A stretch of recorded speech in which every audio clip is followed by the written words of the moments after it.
Hello and welcome to the vlog, everybody. It is February 1st, I guess, right? February 1st, 2023. I just looked. It's 6:19 p.m. and we are going to cook something. Hey, quick heads up before we get into this. I am going to change the day the vlog comes out starting next week. It's been coming out on Fridays. It's going to start coming out on Wednesdays. This is for two reasons. One, when I don't have music, well, let's start. One, music is usually Fridays, so when I have music videos, lyric videos, things like that, performance videos, whatever I'm going to put out, they're going to come out on a Friday. And then also, when those big trailers drop on a Thursday, now you don't necessarily have to wait to Saturday to get my reaction if I get to it on time, you know, basically. Also, if you're new here, I'd like to remind you that these vlogs can get long, so I do time code them if you want to jump around to just the stuff you want to see, or go back and forth, or watch it over multiple days and find your place easy. So you see little gaps in the timeline, you can click on those, or you can open the description down there, and you'll see a big list of blue numbers, and it'll tell you what everything is. So jump around to it. We're gonna cook something kind of fun. I'm making something up here, and we're gonna do a big music update in this one. I got a lot of stories, a lot of stuff. I have some things I can kind of start soft announcing, because there's a lot to talk about. Mary and I did watch at least one movie we can review. I'll talk about the latest episode of The Last of Us. And we might have a couple unboxings too, so that'll be kind of fun. This should be a pretty good vlog. Hopefully I'll make a cocktail. I've given it no thought whatsoever. Actually, I gave it a little thought a second ago. We'll see. Oh, also, I will throw in, before we cook? Yeah, because it happened yesterday. Hey, before we get cooking though, I'm going to show you a little bit of, we did another one of those Azur Chef Series dinners last night. I used to run a restaurant called Brasabana, a Cuban cuisine place. It was fantastic. So once a year, they do a night where they return to some of those favorite dishes, and whew.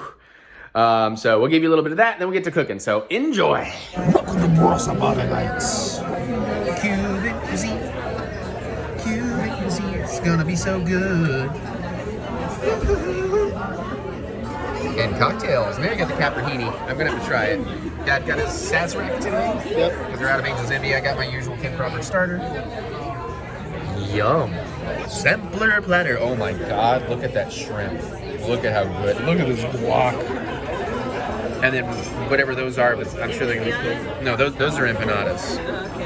But I'm not sure what those are, like some kind of croquettes. Oh, paparolinos. Oh, with a nice little sauce. Salsa, fried plantains, fried chips. Excuse. Taste test. I mean, oh, fine. You're just eating the chip. You just ate the chip. You didn't even... Mary. Hi. This guy. Jesus. You know what? I want to eat, so screw y'all. No, I love y'all. I'm kidding. Buy my album.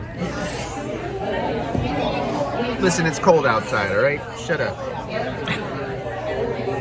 Mezcal margarita. I'm sure it's delicious. I tried Mary's Cappuccini. That appetizer thing, those empanadas were to die for. The shrimp and the ceviche, oh my God.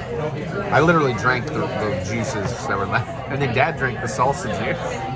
We tried to get Mary to drink the guacamole, but she wasn't...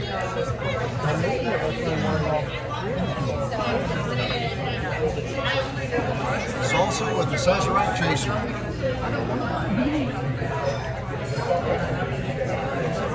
I can definitely tell there's mezcal.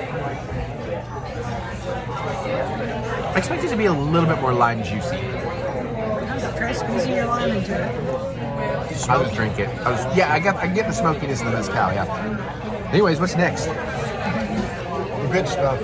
The good stuff. Puerco Brasabana, lime-scented braised pork frita over Cuban black beans with sweet potato and ancho chili queso sauce. Queso sauce. Yeah. Lenny's such a jerk.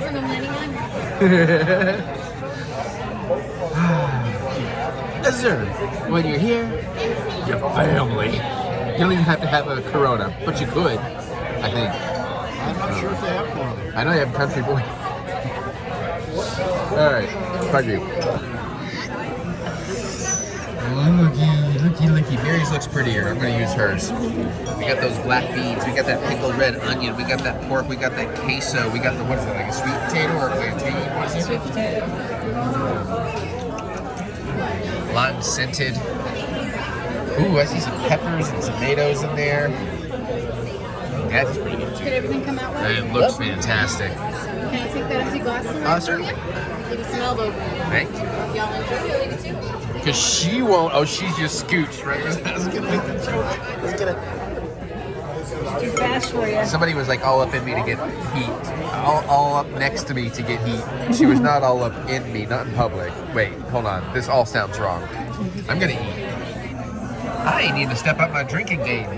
They got the prettier ones, but oh my god, that last dish was phenomenal. Every bit of it. Now I want to make sweet potato fries with like a nice queso and black beans, like it's a cheesy chili kind of fry. Anyways, we got nice fried plantains, some rice, some more slow stewed pork and olives. Mary's is prettier. Dad's is prettier. I don't care. I got to finish Mary's last dish. She couldn't. Yeah, I'm thinking I'm going to take home. She's gonna need a take home, but we didn't order pasta night yet. I also want to get my own caprahini. Dad got a mezcal margarita. Caprahina. I think I've always just called them caprahinis because I'm stupid, but I know it's a capriolska when it's vodka. Okay. Tres leches cake? It's supposed to be like a banana sauce or something, but it's like, which maybe I got a little. I think Mary got a lot. And it doesn't say anything about pineapple, but it looks like it's covered in pineapple. Not my favorite kind of dessert, but we'll see. Last dish was amazing, but I personally prefer the Huerco Brasabana over the Ropa Vieja. Although just pork to pork, Dad prefers the Ropa. I like the other because the crispy textures of the different chunks. Apparently Mary was laughing, they were making bets about would we come in for pasta night and this, or would we do one or the other. I tried to get both. I'm gonna eat. Okay, so, like I said, I'm gonna create here a little bit. It's nothing super unusual or crazy, but it's something I've been craving, although I'm doing a slightly different version than what I've been craving, inspired by something Mary pulled out of the pantry we need to start eating through. So today, as you've probably already seen in the thumbnail, we're gonna make a cheddar jalapeno fried bologna sandwich, essentially, with a little bit of a twist. So I'm excited about it. Now, this is pretty good bologna. I really like the Fishers. I do like to go beef bologna. So we're gonna use some beef bologna. We may use about 3 slices of that. And I do have, I don't know where that came from. Cheddar cheese from the deli. Normally I would use American cheese, but you'll see why we're gonna use cheddar in a minute. I have an overgrown onion. It's making me some free green onions too. We're gonna slice that up and saute those. We're gonna do it on white bread instead of a bun, because you know, fried bologna sandwich feels right. We're gonna mayo toast that. We're gonna make a little sauce with some mayo, some mustard, and some diced up pickled jalapeno. We're gonna have some sliced tomato. I've got that back there. I'm gonna saute those onions, the white onion, maybe a little soy sauce, a little Worcestershire, maybe a pinch of salt. I got some shredded lettuce, and the piece de la resistance, or whatever the hell that is we're gonna crumble up some Lay's cheddar jalapeno potato chips. Hence why we're going with the cheddar jalapeno. I think this will be pretty tasty and not too heavy. So let's pull down and let's start prepping some ingredients. There's a little bit of prep work to be done here. Most of the time it's just gonna take to just, you know, saute the onions. It's gonna be about 10 minutes or so, and you know, fry the bologna. So this shouldn't be too long of a cooking session, hopefully, because honestly, I need to go today. We'll talk more about it, but I'm pretty sure, not mixing, but I will be finishing recording the new EP. So we'll talk more about that. It's coming along great. Get a couple of nice pieces of white bread there. Now I was tempted to toast on both sides, but I think I'm just gonna toast the outsides. We'll leave the insides a little mushy. Mushy. Let's flop those over. I just wanna have this prepped so we can kind of do, we're gonna try to do everything in the one pan as well. It's kind of the plan, just to save a little dish room, so. And of course you could butter toast if you want, you know, but I, like as we've talked about many times, I prefer the mayo toasting.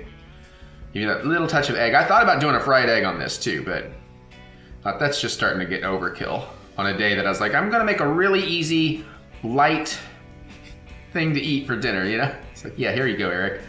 Pulls out 18,000 ingredients. Also, no, I've done this, right? I was thinking, I don't know that I've done a mayo toasted white bread. And then I'm like, yeah, duh, grilled cheese. Which, you know, we gotta get the other people over and get that happen at some point. It's just, you know, it's a pain in the ass to have people over, schedule stuff.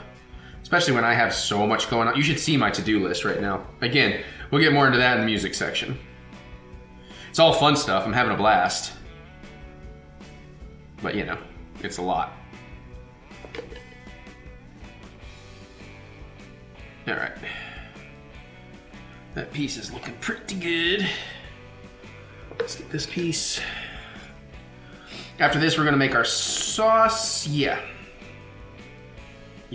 Just need to do a little rough dice on some of those jalapenos. Kind of get it down to sort of a relishy size.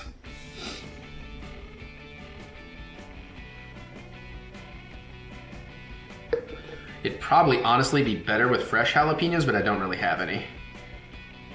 I don't know. I'm not really convinced it would be better with fresh jalapenos. It might not, to be honest.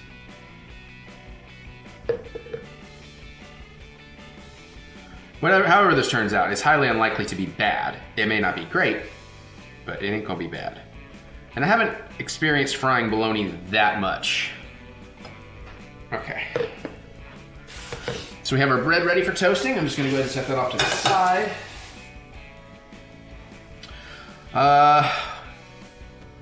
So let's go ahead and start mixing up some of the sauce. Now I'm gonna make a healthy amount because I'm gonna put it on the top and the bottom.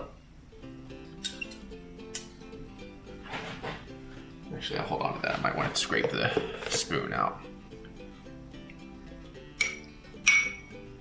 Maybe just a touch more. No measurement here, just making what I think will be good. And if you have ideas for this, feel free. I should not really use this spoon though. That's way too big a spoon for stirring all of this. All right, let's see. Let's get some good old yellow mustard in there. Thought about using a grainy mustard, but I was like, man, let's keep this a little bit smooth. Use the, I want it really mustardy though, because there we go. Okay. Because, you know, mustard on a bologna sandwich. Bologna, American cheese, mustard. That's pretty damn perfect as is right there.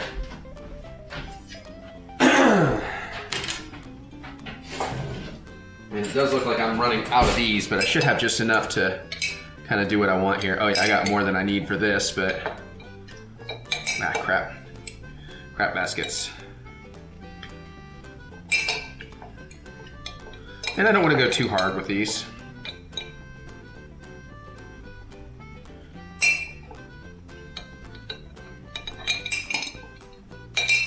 Trying to avoid some of these end pieces. Maybe just a little touch more. Sure.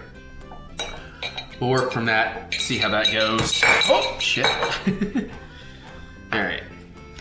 That's right, I have a secure board today.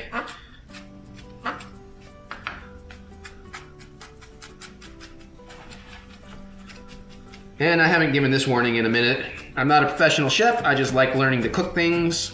I like creating. I think you may have figured that out by now. We are going to fine chop this down a little bit more than usual because, like I said, we're going for those more relish-like sizes. Is that? That's good. All right. I may have made more than I need there.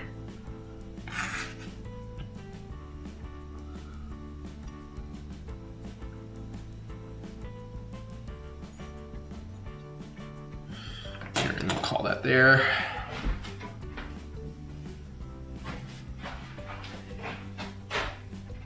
Actually, I should have a... that's fine. All right.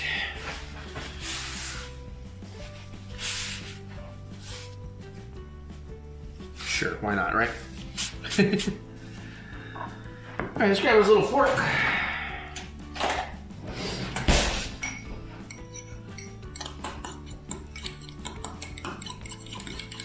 I'll give you a close-up on this in a minute.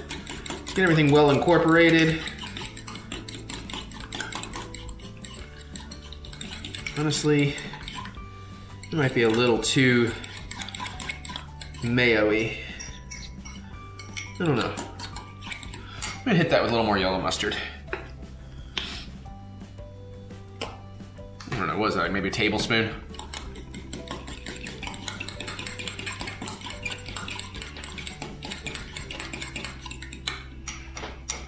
So, yeah, it's kind of hoping to be a little less soupy. I think a lot of the liquid from the jalapenos kind of got in there. Let's give that bad boy a little taste and see if it needs anything.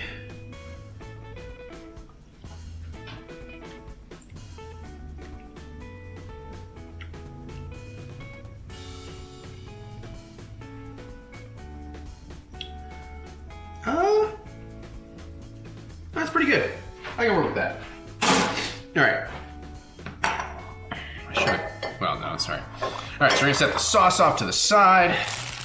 Shredded lettuce just comes in plating, so that can get off to the side. Okay. Guess I'm done with the jalapenos. I'm just trying to make some room to work here. So probably next is the tomato. If you don't mind, actually, I'm gonna make a little extra room here. I'm gonna get rid of some stuff out the way. That's actually a pretty good burger sauce. I like that. Okay. Shit, I forgot I got a leftover burger patty in there. Huh. I hope I'm still hungry and there's extra sauce. That'll go pretty good on it. All right, we're gonna do some tomato slicing because I want a nice thick slice of tomato. I got the thick in here, right? Insert thick. Yeah, baby. I got two pretty nice looking tomatoes. I'll show you just 1 second. Let me get a little container first.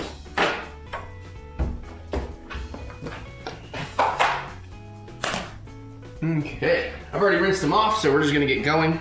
I think these are hot house tomatoes, if I recall. Take off that bottom piece. And let's get to slice it. 1, 2, 3, 4, 5. That's about as much room as I have in there.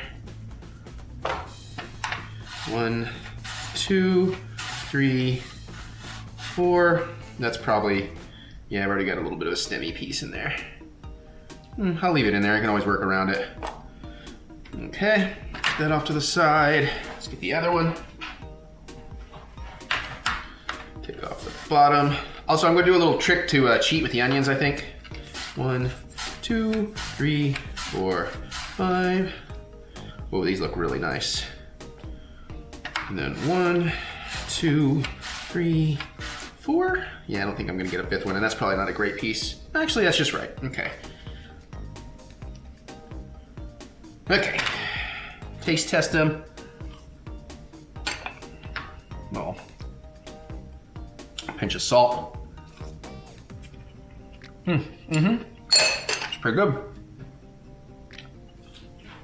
And now I'm officially hungry. Okay. That's right. I was gonna cheat with the mandolin. That's right. I'm gonna do a cheater onion, basically. You'll see in here in just a second. Let me go ahead and rinse this off.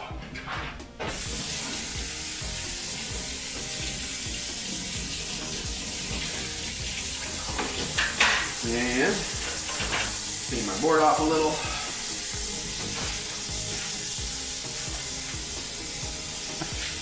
We're almost ready to actually cook. Let them cook. All right, so mandolin back over. Well, I'm gonna prep the onion first, I guess.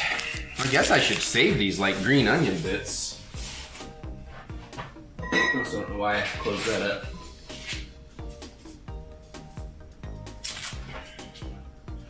All right, where did I put my knife? There it is. All right, so I'm gonna go ahead and take the top off. And I guess I'm just gonna set that aside for the moment, because like I said, I may dice those up and use them. I'm gonna go ahead and take off the bottom. I'll cut that there. Let's see if we can get a layer off fairly easily. Got a juicy boy. Oh shoot, I forgot to take my ring off. Oh well, too late now. Got onion juice.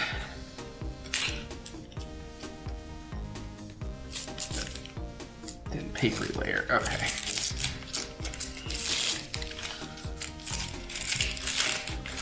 There we go, got a little left on there I saw. Trying to be sneaky.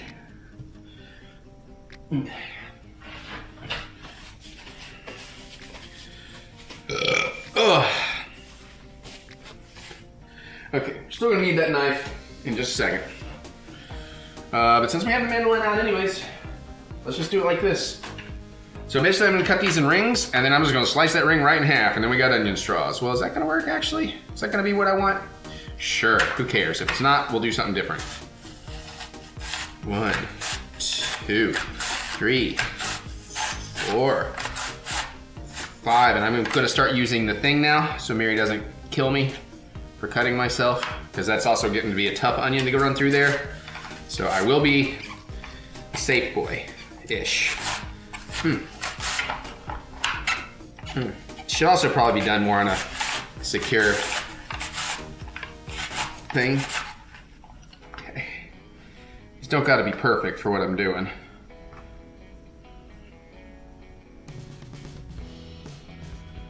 And then get a little more out of there.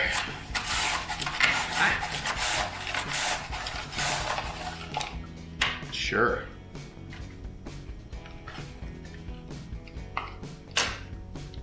Okay. Get that out of the way. Done with it.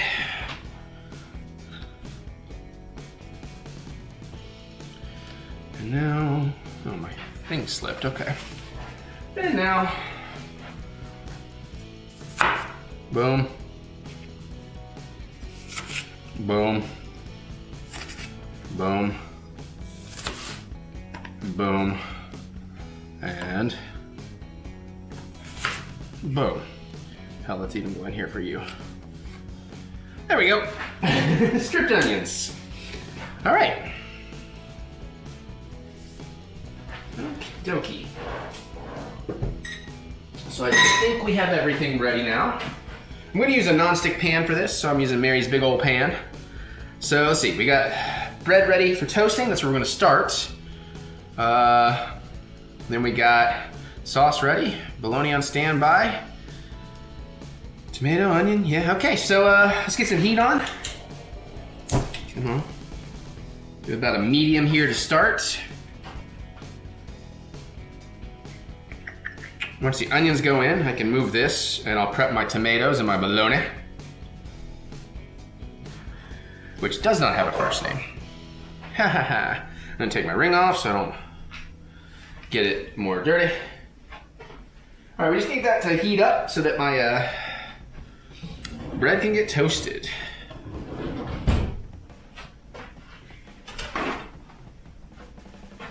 Set you down here. Set you right there for the moment. Almost, give that another minute. Yeah, I'm sauteing a lot more onions than I need, but I was like, well, obviously that onion is not gonna last, so let's go ahead and do something with it.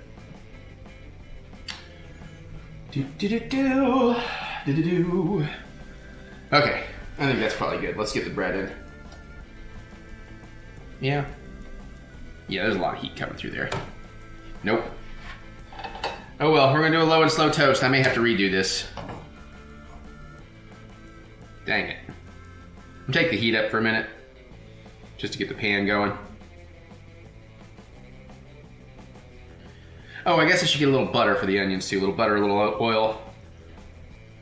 I'm gonna go ahead and grab some butter. Use some Tillamook salted butter. Throw about a, let's see, what do you think? 2 tablespoons of butter, let's do 1 tablespoon butter, 1 tablespoon oil. We don't want a lot of liquidy. Okay, those are starting to sizzle a little bit better now. Take that heat back down to medium so I don't burn these too fast.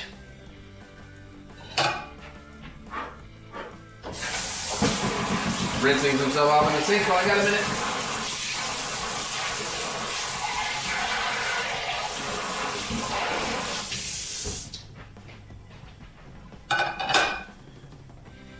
All right, I definitely hear the sizzle.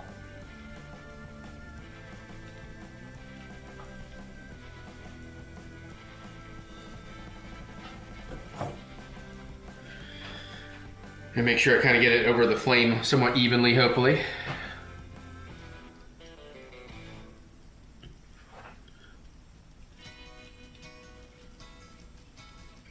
Trying to make sure all the surfaces are touching.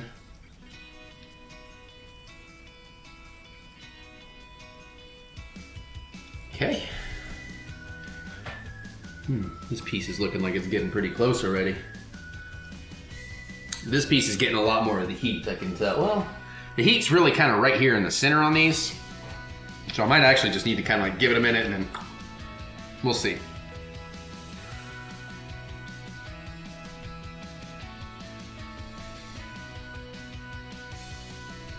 But yeah, it needs some time.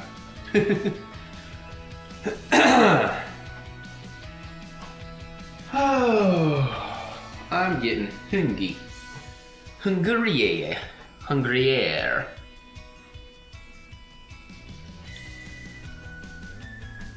Yeah, I almost wonder if I should toast both sides, honestly.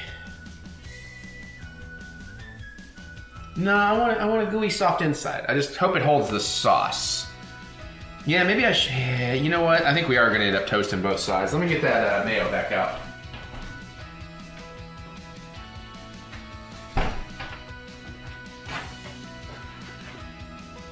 Or not. Let's do a butter. Let's do a butter on the end. Yeah. Mayo on the inside, butter on the outside. Let's try that. I've been wanting to try that on something. Today's the day. Get a tablespoon of butter ready here. Hopefully that'll be enough for the 2 slices, which might be getting close. So I should be checking them out here in just a minute.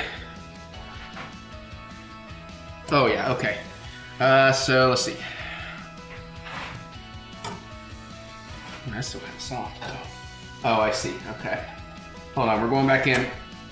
Because again, yep. Just trying to put some heat in the spots that need it, because they were not super toasty. Hopefully not too long, don't want to burn the other parts.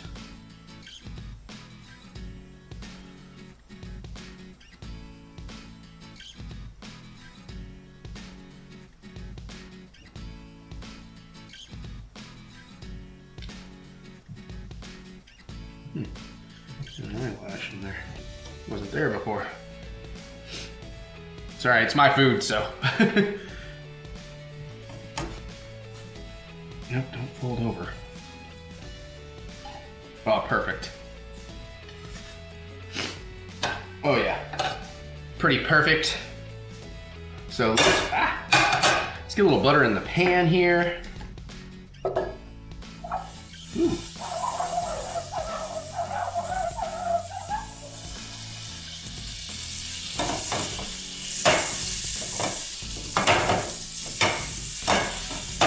I'm gonna heat down to here. I don't want to scorch the butter. Of course, I know the mayo was meant to be the outside, but whatever.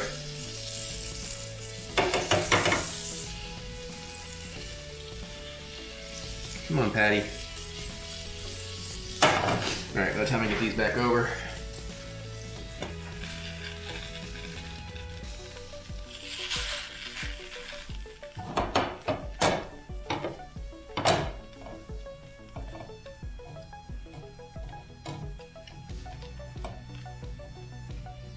Alrighty, wipe that plate back off so that condensation doesn't keep building up and sog the bread while we're waiting.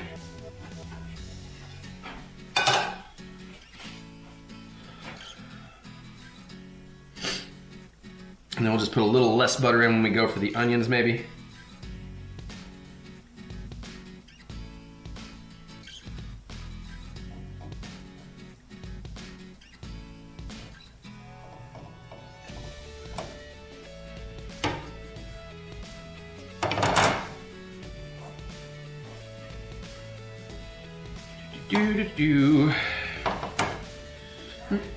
Huh? No, I'm just now getting the bread. I mean, you could be in the video. I don't.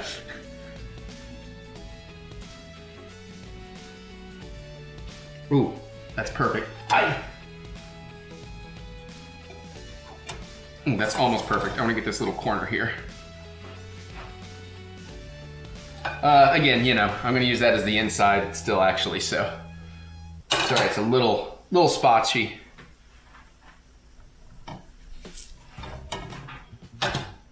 Yeah, same here, but Totally fine. I think it's a really good toasting. I'm happy with that. Let's get a little more butter in the pan. We still on medium? Yeah.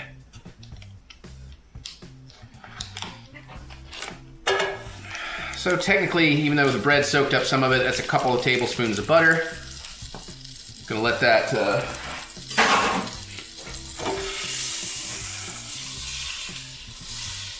mix in with the other stuff so it'll hopefully keep stuff from burning a little too much. And then about a tablespoon of oil.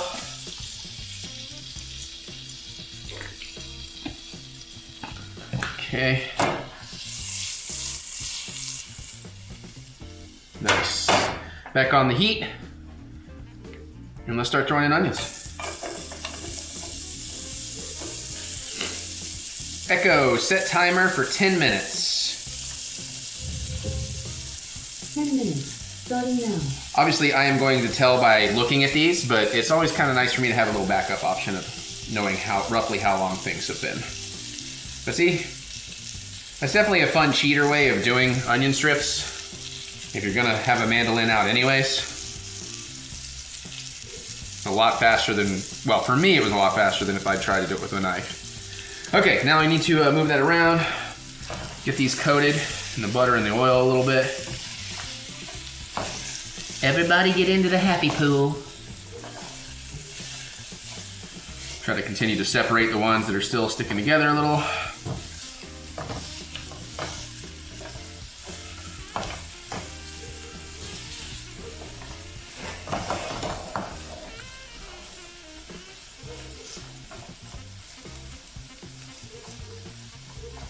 Looking for the clumpers to declumpify.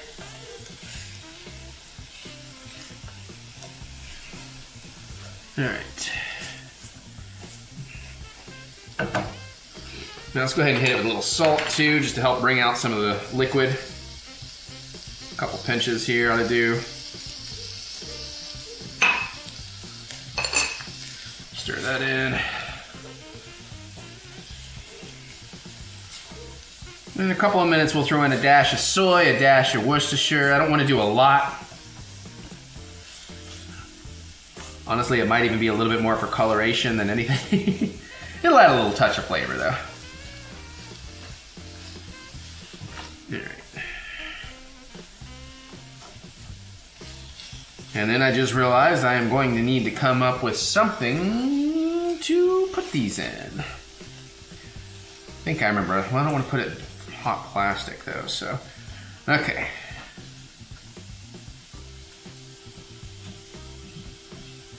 There we go. All right, so let's see, I can move this, right? Yeah, because we're done with that. Done with that. So what I need now, a couple paper towels. Whatever, just drying. Just working with. And then one, I'm gonna say that this is the perfect tomato slice. I don't wanna overdo my stuff, so we're gonna go ahead and pat this dry a little bit. Always try to dry out your vegetables for a sandwich and a burger if you can. Hit this with just a little bit of salt.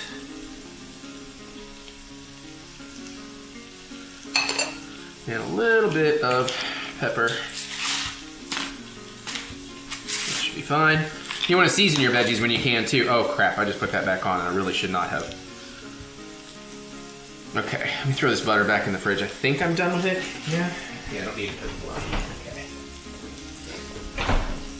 I guess I will still kind of need that cutting board just a little bit for the putting some slices into the bologna. I probably should have prepared that actually. Give this a few more seconds and we'll hit it with a little bit of sauce. These are already starting to look pretty nice.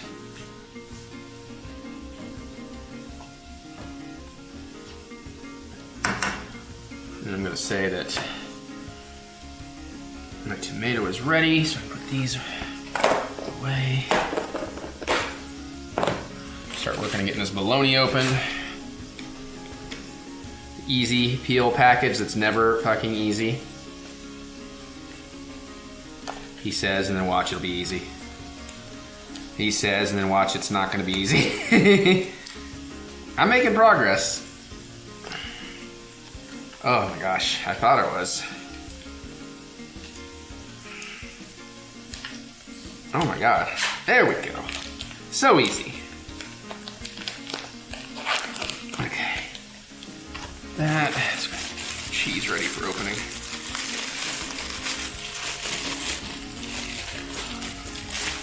All right. All right, let's move these around a little bit more.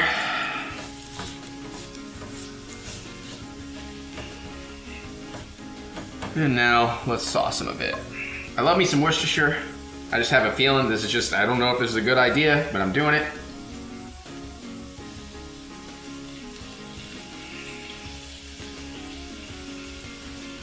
And then just a tiny bit of soy. That should be plenty. Oh, shit.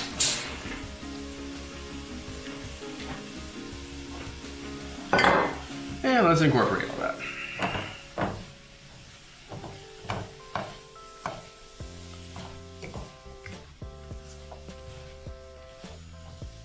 It smells really good.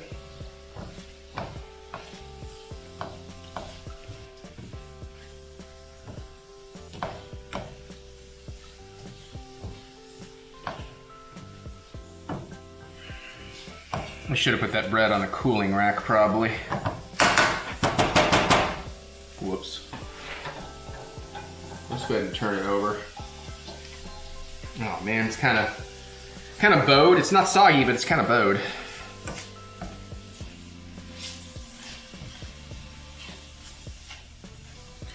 All right, these are getting very, very close. Well, yeah, because we're not trying to caramelize, we're just trying to stew.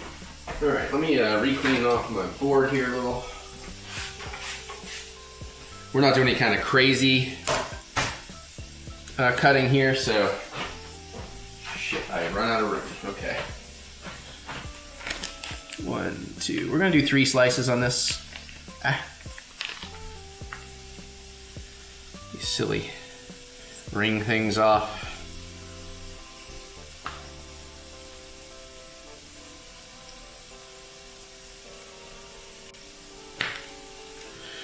So we're just gonna put some slices in these so they don't bow up too bad when we're frying them.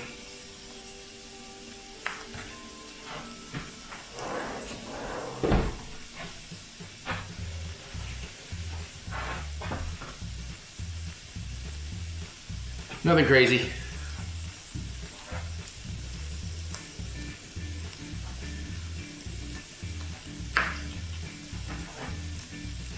Probably should have done this a little differently.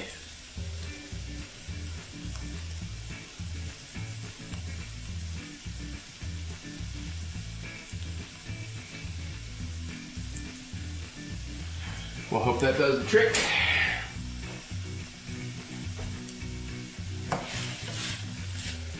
Oh yeah, those are just about where I want them.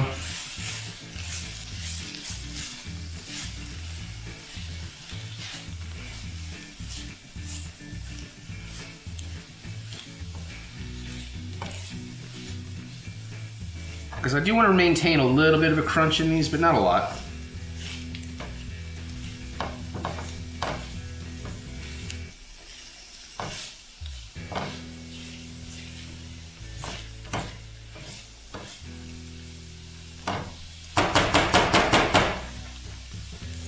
And I just realized Mary was asking because, of course, she knows I will want her to come up here and, do the filming part. I'm gonna throw that in a Ziploc before we're out of here. I'm gonna go ahead and try to prep. I'm gonna do a slice of cheese for each piece of bologna because I'm a fool.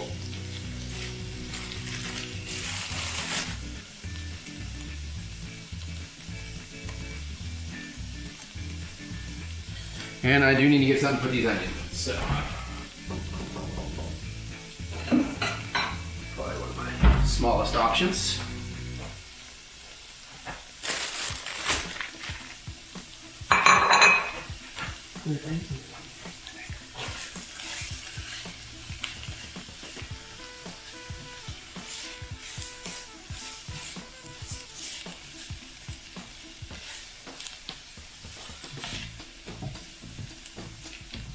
No, we got time. 7 o'clock already? Crap. Actually, we'll let this go the whole 10 minutes. We're almost there.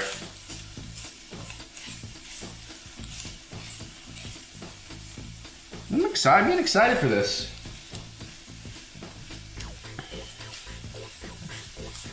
I just wonder if maybe I should have actually toasted my bread a little later and done it in a side pan.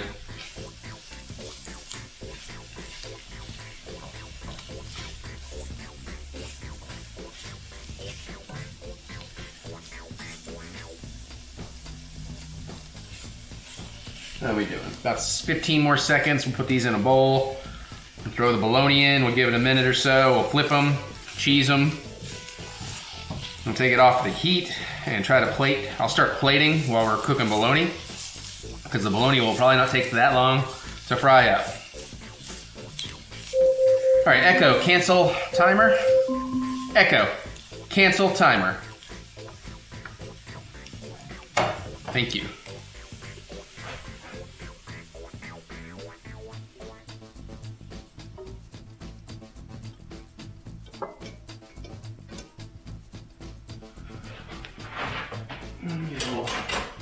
Towel. I don't want to wipe out too much, but I want to wipe some out.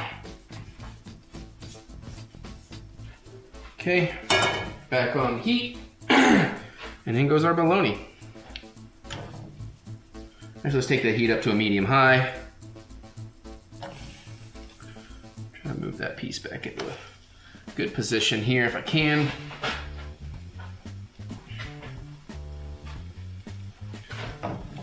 There we go. Okay, now let's work on plating. Yeah, my bread has gotten a little cold, but whatever. Just trying to save some dishes because the machine's already kind of full. All right, so while we're doing all that, let's start plating this up a little bit. So first we're gonna get this burger sauce on the bottom. Nope, that's a fork. Yeah, you can see it's kind of poofing up already. We're gonna call you the bottom.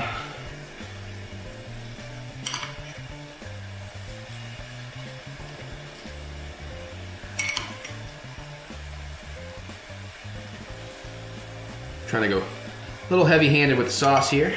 That's sort of the plan. And then the top.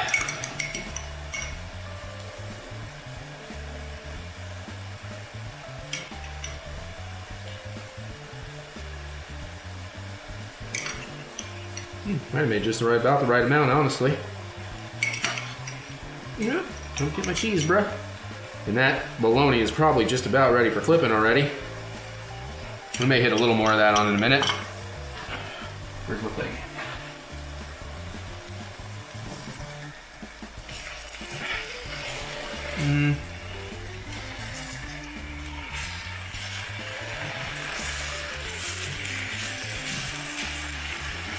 It's in there. And let's cheese them. And then scissors for the lettuce.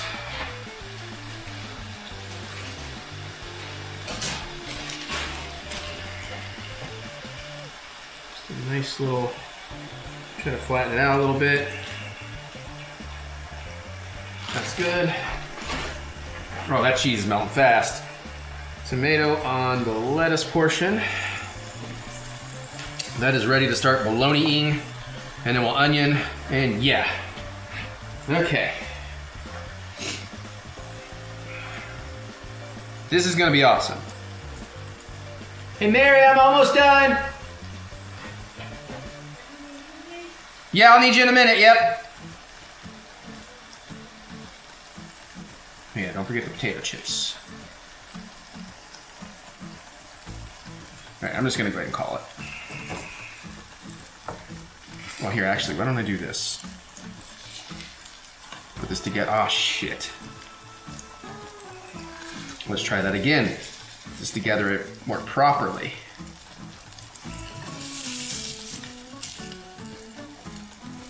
Oh, that is a greasy, cheesy mess. That may have been a mistake to put it all together in the pan. Oh, fuck you.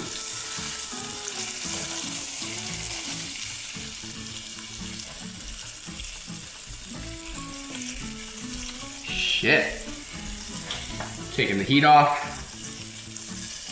That is way ooey gooier than I intended. Fuck. Ooh, not gonna have any cheese left by the time. I know, right? Might just want to go ahead and toss another slice on there. Shit, the problem is they're all sliding off each other. Shit. That's really a problem. Oh no, now it's tearing. Well, no, I slid it to try and keep it from poofing. Okay. You're not gonna be able to see a whole lot of what I'm doing here. All right, It's going down. It's going down. grab a handful of these. Shit, crush them in my hands.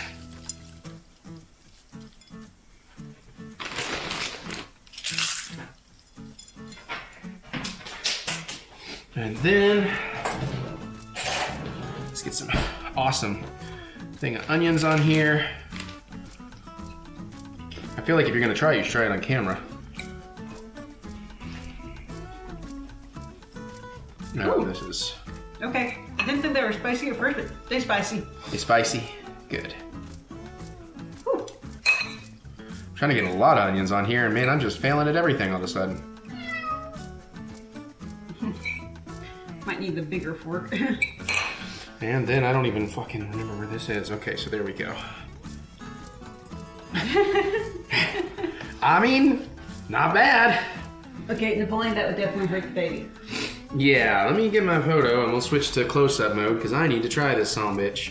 I was hoping I could see some of the tomato and stuff a little better, but... Aww. What is it? All right, everybody, I'm gonna get the close-ups. Okay, so hopefully I can get my jaw around it. It's definitely a lot sloppier than I was expecting. I thought maybe that, I think I should have, I don't know, maybe I should have put the bologna on a cooling rack and then stacked it. I'm not sure. But anyways, I think it's gonna be tasty, so I'm gonna hand you off to Mary. And I'm going to get a wipe the nose and make sure we don't have any addresses out over here. We do not. And get me a paper towel, I'm gonna need it. You might as well just tuck it to your shirt, because... And then be like,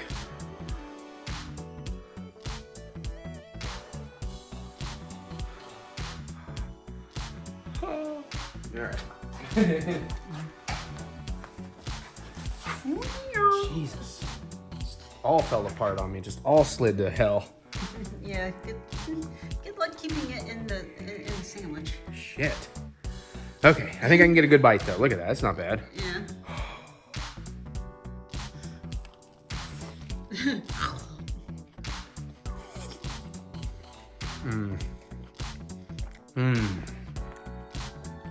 That's pretty dang good though. It is making a big old mess. But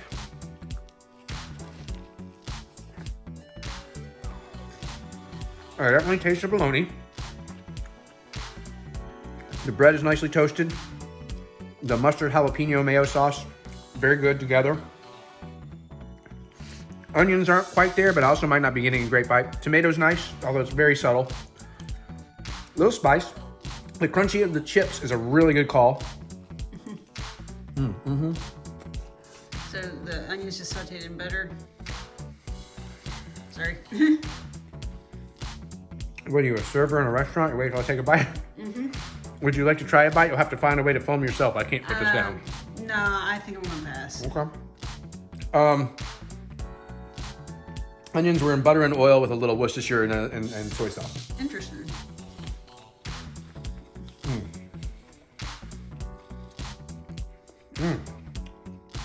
Yeah. This is actually really awesome. It's hitting the spot. There's a nice little spice going on. The textures are cool. I think the real problem is it's sloppy as a motherfucker. If I could just figure out how to de-sloppify it.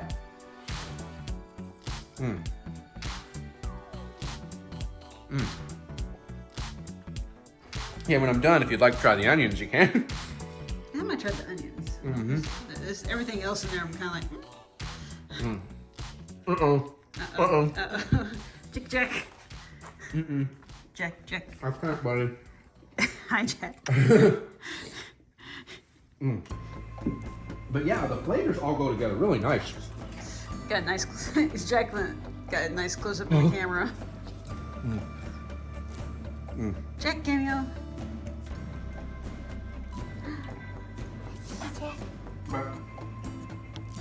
If anybody out there has suggestions, I'd love to hear it. Particularly how to maybe de-slopify this a little bit. Also maybe could have gone a little lighter with the sauce probably. That might help a little. But I do think it's mostly the sliminess of the bologna, the greasiness of the bologna. It's just, that's what's wanting to go everywhere. And of course the cheese gets melty and doesn't help either. Well, I will say, the cheddar melted a lot nicer than I anticipated it to. Okay. But yeah. Yeah, I would absolutely make this again. Hopefully cleaner.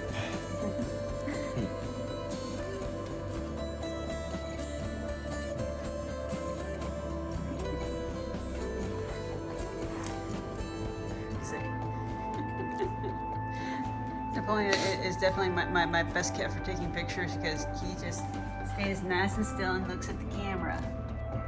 Don't you? Yeah, look at you being all handsome.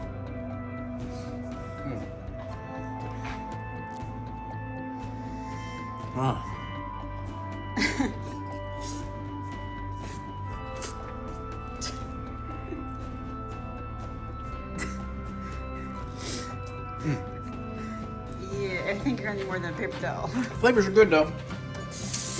Oh yeah, that onion. I really got a good bite of the onion here at the end.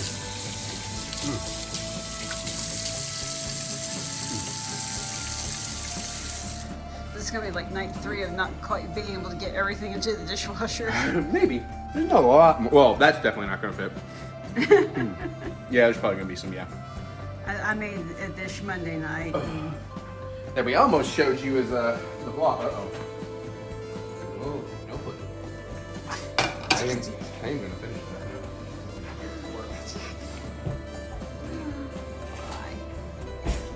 Good. Here's a hole for your face.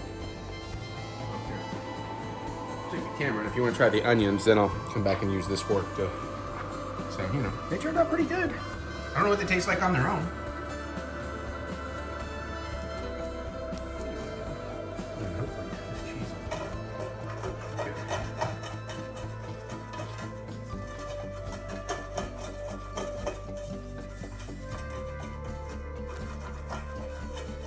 This would be good mixing too. Like if I was doing a ramen dish.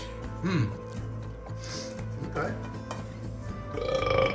It's got the right flavor profile. I'm gonna try this one just straight up. Don't hit the button.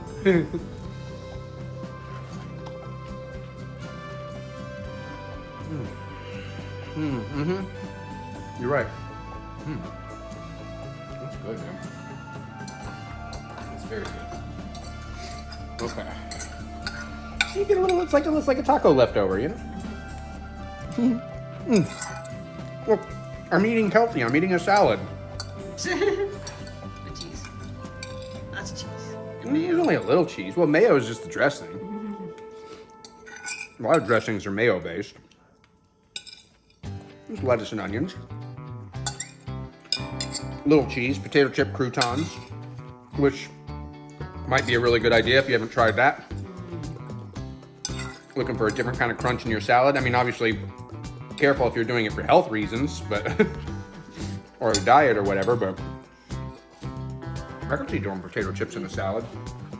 I pulled this bag of cheddar jalapeno chips out of the pantry because he had kind of forgotten that it was there. That's what I was telling him. Mary found that, and that's what inspired the dish. Okay, well, there you go. We actually cooked something. 7:13. I'm gonna clean up, and then we got some things to talk about. What? Hey, guess what? We actually watched a movie. Oh, we did? Yeah. One, I'm really slipping on the Oscar game so far. We're not in trouble yet, but we might be if we don't go to the theater, but somebody can't get out of the damn studio. Anyways, we watched the last of the animated nominations we have not seen for Best Animated Feature, The Sea Beast. Yes. I actually remember it. Because I just told you. Yeah, I know. I keep wanting to call it the sea monster, the sea dragon. It's like the sea beast. I don't know why I can't remember that. Carl freaking Urban is the lead voice in this. Got a cool voice cast. I like the animation, but I really liked this story. I liked what they did, and there's some stuff in here that is awesome in animation. But if they really want to find that perfect balance in a live action kaiju film of the human element and the monster element, this movie does that. And it is really kind of it's a pirate sea kaiju film. So if that doesn't make you excited for it, I don't know what will. Well, not pirates per se, but they're swashbuckling. They're pirates. No, they're pirates. No, pirates go and attack other humans. They're nice pirates. They're pirates with a code, but they're pirates. They're hunters. They're hunters, right? Yeah, okay, sure. But yeah, man, like it's just a really good time. It's not boring. The monster stuff is awesome. It can be terrifying. It can be creepy, but it can also be adorable and heartwarming and lovable and interesting. Yeah, our main monster has very much a toothless vibe. Yeah, there's some of that going on. There's kind of it's one of those roles that can be annoying. There is a kind of cute orphan girl trying to get involved in stuff nobody wants her involved in. Yeah. But it is actually done really well. It's not annoying. She's actually, you will like this kid. There are times where it's borderline almost there, but then it saves itself. Yeah. It's sort of the same way with like our token mascot critter. It's one of those things that's borderline, but they ride that line just right, and it works. And there's a lot of cool action scenes. There's good character turns too, like even some of the people that maybe turn to being the bad guys aren't entirely bad, like they're kind of justified and motivated. Yeah. I mean, the ultimate bad guys are, yeah, but you'll know what I mean if you see the movie. It's one of those things, people don't turn stupid, or there's not a lot of writer's convenience. Yeah, that's very amazing. True. Yeah, the more I think about that, you're correct. Yeah, like the characters, they're not stupid. It's all well motivated and makes sense. They would react the way they do with the knowledge and information they think they have. And very early on, it taps into every single deep-seated fear of mine. So that's the only saving grace, is that it wasn't live action. Although I'm a sucker, I'm a glutton for punishment. I would love to see it in live action. But yeah, it's giant things, large dark bodies of water, and giant monsters in large bodies of dark water that want to eat you. So I was like, oh my god, all we need is some underwater mechs, and I'm there. Because what is it, submechaphobia, something like that. I got that. Underwater animatronics, especially if they've been left to rot. I'm getting chills. There are videos about it on YouTube if you want to creep yourself the hell out. But yeah, man, I really enjoyed this. Now, I am with most of the world. I'm still thinking, though, that this is probably, of the animated features nominated, this is probably my second favorite. Very close, but Puss in Boots is still there for me. I think because, even though this one's a little more specifically my type of story and type of movie, the other, Puss in Boots just hits like every note pitch perfect, and it is more wide story, but yet still feels personal. Whereas this is very great and, feels like a personal story, and there's a story to be told here, but I still think, I would still give it to Puss in Boots, even though we know it's going to go to Pinocchio. I keep forgetting Pinocchio's on the roster. Yeah, which again, she says, we liked it. I know, but it's like... It's just one of those you're tired of it winning. Yeah. Over all the other cool stuff. Because Guessing. I'm not mad that Pinocchio won, because it definitely had some very interesting things going on for a story that has been so well tread. I'm with you on that. I would say it definitely breathed new life into it, and which is probably why. Unintentional pun. Yes. But at the same time, Puss in Boots was way better than it had any right to be. It's shockingly good. And I put Sea Beast. I feel like Sea Beast and Puss in Boots are kind of like this for me.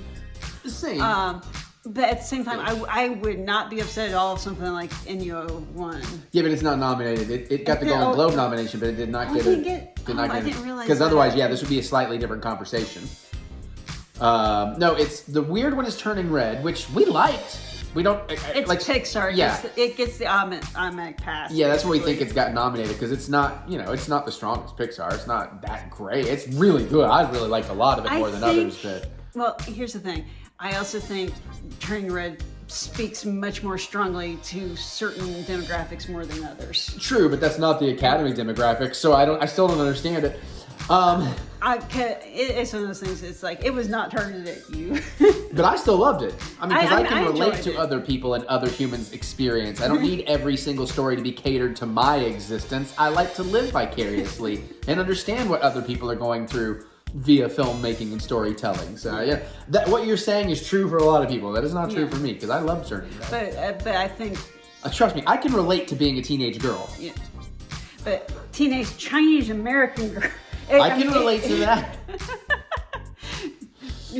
I've not had as deep an experience, but I can relate. I can understand it enough to go on the journey. Is what I'm saying. But the thing is, I like to say because it's Pixar, it gets an automatic pass just because it's Pixar.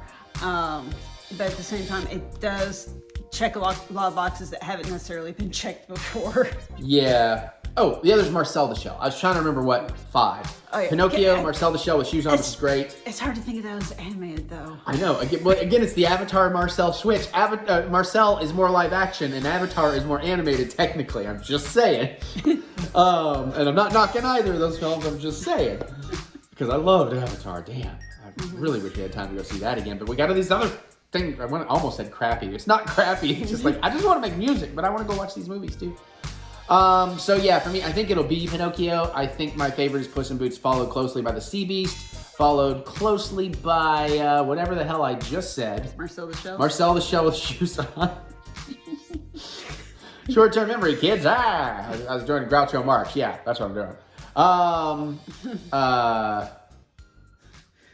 Marcho Crocs grew that. Then let's just move on. And Pinocchio, and then at the bottom of those 5 for me is Turning Red, even though I really liked it. But yeah, it's on Netflix, so if you wanted to, you can go check out The Sea Beast if you got Netflix. Yeah. If you're sharing a password and you don't live in the same house, they've announced how they're going to handle this cutting down on password sharing, and it is really, it can't stay. It's going to completely fuck over college kids. And I don't mean the college kids that are sharing. I just mean the ones that have an account with their family but use it while they're away at college, because apparently whatever device you're using it on has to check in on your home IP at least once every month or something like that. And it's like, what? Plus, a lot of people use it on more than one device. So I don't know. Anyways. Yeah, Dad may see his Netflix go bye-bye. I don't know, because we use it a lot more than he does. But yeah, go check it out. Cool? Cool. Damn, I just almost did the entire review and realized I didn't hit record. All right, so The Last of Us, episode 3. Jesus, man, I hate when I do this. Anyways, so obviously I loved it. Like everybody else, Emmys all around, especially Nick Offerman. Kudos on that amazing performance. Like everybody else, emotionally devastated by the end of it. It was but beautiful and charming, but heartbreaking and just soul-crushing. Certainly thought-provoking and what would you do kind of thing, which I very much appreciate. I don't know, I want a better angle. I don't like that. How about that? That's a little more busy. But yeah, I think what I was really raving on in the 3 minutes I already didn't record was the courage it took from the filmmakers and the storytellers to tell that story this early, or to do that deviation in an apocalyptic story this early in a season. Episode 3 of this acclaimed show, and here we are, just doing a story that almost has nothing to do with anything else. It does. It sets things up and it helps. It is character development for Joel. It does give some backstory into some of the character development he is going through and will be going through. And it is a change, it is a deviation from the game, but not in a way that feels unnecessary or different. To tell this story in the game, they did it the way they had to, but this works so much better in TV than the way they would have told that story. You might miss a little bit of an element of Ellie and Bill, going back and forth or whatever, but I think you got so much more out of this to lose that little bit. Absolutely worth it for me, and you still kind of get the same outcome, but just a lot more interesting stuff. I was also saying that I was at first a little disappointed that we didn't get a breakdown of everything vignette in the beginning. And then midway through the episode, I realized we're still getting that. We were just getting it in the episode. And I thought that was really, really clever and really cool. And I do hope they return to those little vignettes for the rest of the season. And you know, some people will be mad that it's like it's an apocalyptic show, and it's like, why are we stopping to have this whole character story right there? Well, because that's what apocalyptic stories are. They're character stories. They're how do people respond? How do people survive? How do they go on? What is worth living for when everything is dying around them? And this is something you don't often see touched on in these stories about, you know, being around so long and then like medical conditions taking you down, and what do you do? And you know, you're perfectly happy. And some of those lines in here, like the line, again, spoilers, I guess, but I'm trying to keep it super vague if you haven't seen it, but like the line about, you know, you are my purpose, if you were my purpose, like, damn, that's some strong writing. And yeah, there was lots and lots of tears for me, no surprise. But yeah, I loved that. And I think a big surprise for me is online. You know, there's certainly a stereotype of a very unhappy, angry gamer type, and you'd assume they'd be ranting and raving and foaming at the mouth. And there was some of that, but not as much of it as I would have thought. Even a lot of those people really got it, and they were really hooked in and on board, and I was really surprised about that. But that's just another testament to the strength of the writing and creativity in this show, and I'm terribly excited to see where they go. I have full faith they're just going to nail this all the way through now. I mean, they could still fail the landing or something, but I don't know, man. I think this is going to be pretty fantastic, and I can't wait for more. So we'll talk about episode 4 next week, because this was just great. And if you haven't been watching the show, if you want to see a really inspiring and heart-crushing love story, just watch this episode even. So, all right, cheers. Unboxing time! We still get the Marvel Collector Corps Funko box. Oh, I meant to tell you this. Unfortunately, they're not like that cool looking. But there's a really, they're doing a new line of pops that it was tempting, and then I saw them, I was like, eh. Which one? Because I was going to tell you about some. What we do in the shadows? Yeah, what we do in the shadows, yeah. Anyway. I don't know, and Laszlo's... They're okay. Looks charming. And Colin looks kind of cool. But, you know, we'll see what they do. If they do a Jackie Daytona human bartender, I probably need that. Anyways, we are here for the Spider-Man No Way Home, which is weird because we still haven't opened the Across the Universe yet because of spoilers. But hey, this movie's been out quite a while now. So I have no idea what to expect in here or what we think we're going to get, but, you know. I feel like it's disappointment. Maybe. Well, I don't, well, okay. No, for me. I say that because it's like, if we start thinking about all things that could be in there, and it's not those things, I'll be like, oh, we have better ideas. Well, I was going to say, I can't be disappointed if I don't have expectations because I don't know what to expect in here. I know they have a whole bunch of cool ones coming out right now of like all the different villains and action poses that like build dioramas and stuff. I don't think it's going to be anything like that. It's most likely, maybe it's lab coat Spider-Man. I could work with that. Yeah, I'm trying to think. There's nothing else really in that movie. I don't know. Watch, it's probably just Ned and Zendaya. I mean, that's okay. Ned with a sling ring. Actually, that could be kind of cool. Yeah. Maybe it's, what if it's sweater Doctor Strange or like sweatshirt Doctor Strange? Yeah. Okay. So there are some cool possibilities, but it is what it is. Let's pop on in here. We'll start doing the thing we do. As usual, I will start with the t-shirt. I feel like the t-shirt might be the best part because you can put so much stuff on there. It already is. It's simple, but it's beautiful. I can already tell. I really wish they still did Smuggler's Bounty though, just for the shirts, if nothing else. But Spider-Man. I love the coloration on that. Sorry, I was trying to do it where Mary can see it and I can see it too, but that's awesome. Which one am I getting? Am I one? Peter 1, Peter 2? Peter Tinkle? That's awesome, man. That's a great shirt. Box is already a success for me. Mary, would you like to find a sticker or the whatever the hell else normally comes? Like a pin, I guess? I feel a pin. Pin? It is a Spider-Man.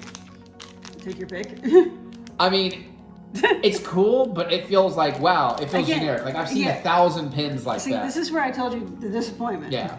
Well, again, I wasn't terribly. But that, I mean, I don't know what it could have been, but I do feel like it could have been something cooler. I don't know. All right, that's the card. I'm gonna move the card, and then I'll get the sticker to look at the card. All right, I feel like maybe if they had like maybe a either slightly bigger but smaller heads of like maybe the different villains. If it was like maybe the circle, like the yellow circle and the 3 spider heads, you know, something. Maybe. Yeah. Sticker also same thing, generic, 1,000 times. Yeah. See, this is where I Going told to you the it's tart like. case. Well, I wasn't. My expectations are fine, dude. I'm not. Okay, hold on. Because I got the Don't sweet look, T-shirt. don't look, don't Not looking at the card. Hands are on the card. Oh my God, I'm really handsome. It's all that rock and rolling. Baskets. It's all the rock and rolling I've been doing. It's making me look. Actually, making music's good for my soul. It makes me look cool too. Okay. All right, what do we got? Okay, we got Friendly Neighborhood Spider-Man. So Tobey Maguire? Or I think so, but it looks more like Andrew Garfield hair. Is my confusion. anyways. I'll have to remember. Unmasked though, so that's cool. Yeah. Now if I knew my outfits better, it would probably. Yeah, that would But it looks. help. I don't know. I feel like that's more Toby's hair than Garfield's. Maybe. Because Yeah, because I think you're Garfield's right. has a little more. Of a You're right. curly No, vibe you're to right. it. It is Toby, because that's what they're calling Toby, is the friendly neighborhood Spider-Man, and they're calling Andrew the amazing Spider-Man, of course. Okay. So, okay, not bad. I hope that's not a spoiler on the back, because it might be. It's definitely something I suggested. Did you show them the whole box? Yes. Okay, I wasn't paying attention like I do. And then we also get, ooh, Electro. glow in the, okay, this is awesome. It's a blue Electro, glow in the dark, with like the actual electricity glowing and everything. That's awesome. But see, they do make the sweatshirt Doctor Strange apparently. So. So, is that? Oh wow. Now I'm trying to remember when he first gets teleported into the Marvel. The main, yeah, 616. The 616 or whatever. Now is he still all bluey or is he back? Well, when he's looking- electric, remember they Yeah. kind of. But he had learned to get it under couldn't control. They kind of just glossed over it a little bit, like he's kind of blue and now he's not because nobody wants it.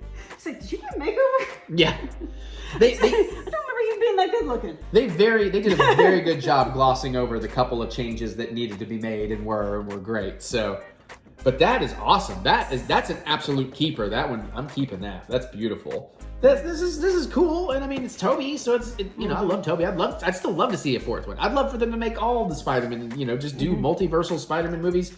Fingers crossed, the rumors are true. We know we're getting Secret Wars. The rumors are they will be back for Secret Wars, as well as a whole bunch of other previous. Oh, nice. Because I mean that's what Secret Wars does. So, and we know they announced that, right? Like that's what's after the legacy of Kang. It's Secret Wars, right? So, or the Kang Dynasty. Then it's Secret Wars. So. Yeah. That's really cool. Overall, this is a pretty good box. One fantastic pop, one fantastic t-shirt, one pretty good pop, and then a disappointing button sticker. So as far as these things go, that ain't bad. So we got the Spider-Man No Way Home. I'm gonna see what's next. Let's reveal what's next. We'll reveal here. We haven't looked, so we just see the side that's in the box. So next month, theoretically, is Quantumania. Hey, that movie I'm actually excited about getting to the theater for, man. We got our IMAX tickets. I'm jelly it's not IMAX 3D. I don't know why, but anyways, here's the front part of that, by the way, the card. There you go. That is the Marvel Collector Corps. Fur on your hoodie here. I almost tried to pet it. Jack hangs out there. I've left the hoodie there because he seems to like to sit in Daddy's hood. So you can tell he's been sitting in Daddy's. That's right, Jack likes to come and chill in my hood. All right, well, that's Marvel Collector Corps. We'll see you with more of that in the future. Because I ain't stopping it, I guess. Okay, more stuff. And now you get me for an unboxing of VNYL. No, vinyl. I do still subscribe to this. Not sponsored or anything.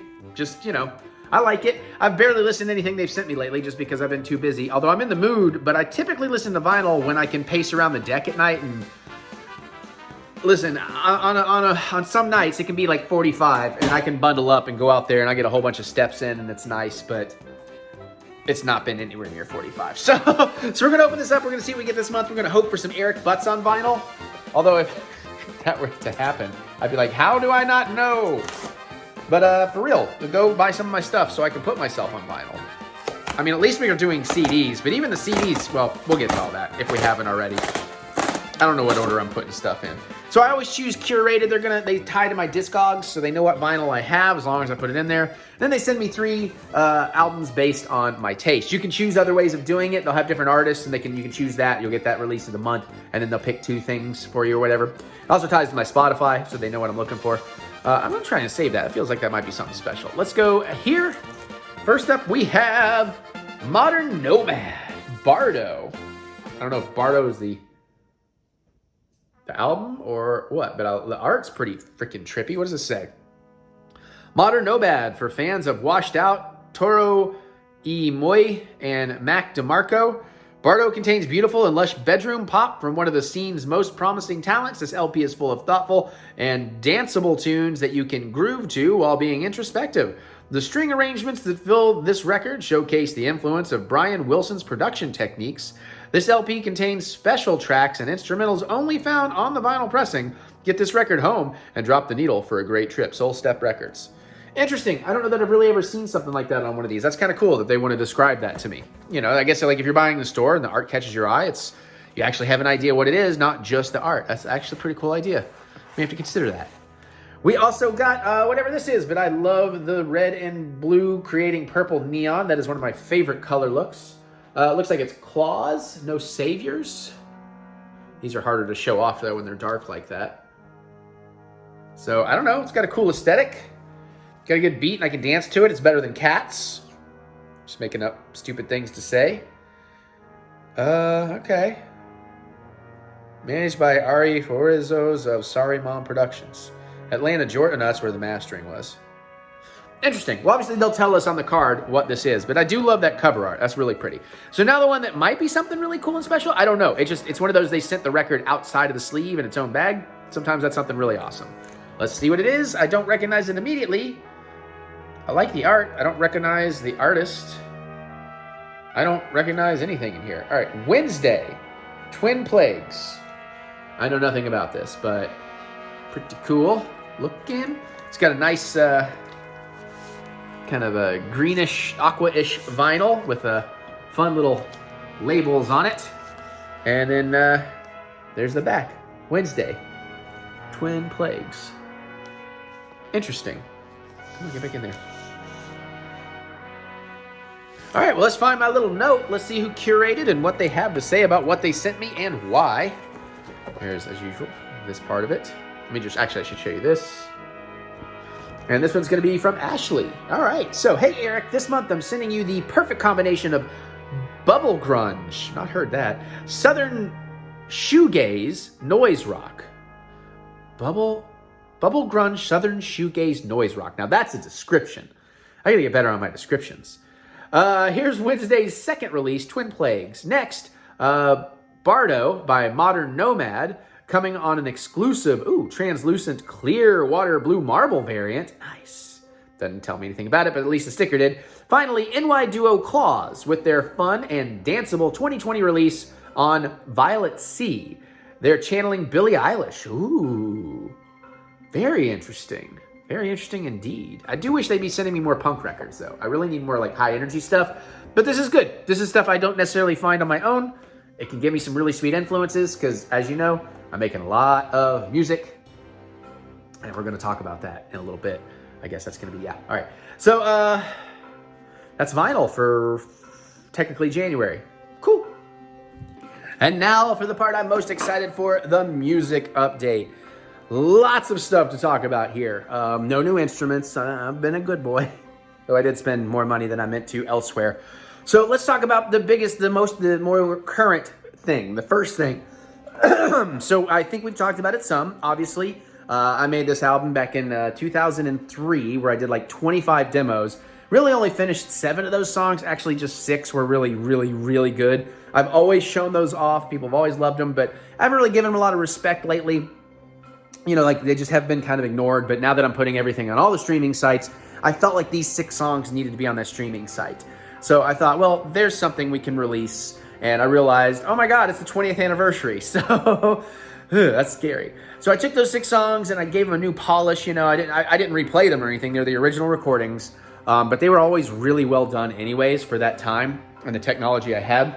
And then I just gave it a nice little remaster, so it's a little bit clearer. You know, it has a little more separation from the lows, the mids, the highs, and then I kind of volume balanced it and all that kind of stuff. So it sounds really clean and just sounds pretty modern, actually. It is more straight up pop punk. There's one song on there I'm very excited about. It's going to be like the lead single on the re-release. It's called Girl. It's very reminiscent of Dead Milkmen Punk Rock Girl. It wasn't inspired by that. I found out afterwards. I was like, oh yeah, it's a very different song, but I can see that it sounds a lot like that. It's very much punk-tree, you know, kind of country punk, so I appreciate that. There's some other really cool tunes on here too. There's a song inspired by Zebrahead. It's the closer called Inspiration. The opening song, I don't even know who to compare it to, but it's called Me. It's fantastic. I'll also be doing lyric videos for that. But anyways, the point being, 6, the 20th anniversary edition, releases digitally everywhere February 10th. So that is going to be next Friday. I will be dropping a lyric video for Girl on that Friday, and hopefully as a reminder. And I've been working on that video, using rotor videos for the backgrounds. I've been animating the dialogue and tweaking some stuff around in the edit and, you know, color correcting and all that kind of stuff, because I'm using that to build advertisements. I've already put out the 15-second ad for 6. By the time you see this, I guess the day this comes out will be February 3rd. I should have a 30-second ad coming out in all my social medias. And theoretically, we'll get to why I'm saying theoretically, but you should have the pre-sale up on iTunes if you should want to buy it. Obviously, it's streaming for free everywhere, so, you know, no worries there. But again, I implore you, please follow me on places like Spotify, iTunes, all that. Put me in playlists. Help me out. Help me get the algorithm triggered, so when the real good stuff comes, which we'll talk about in a minute, it'll have more legs and more of an opportunity to find the audience it deserves, because I'm so proud of this new stuff. So with 6, like I said, you know, we got the digital, we got the art out, which is going to be a story, and we are pressing CDs. That is happening right now. It is in production.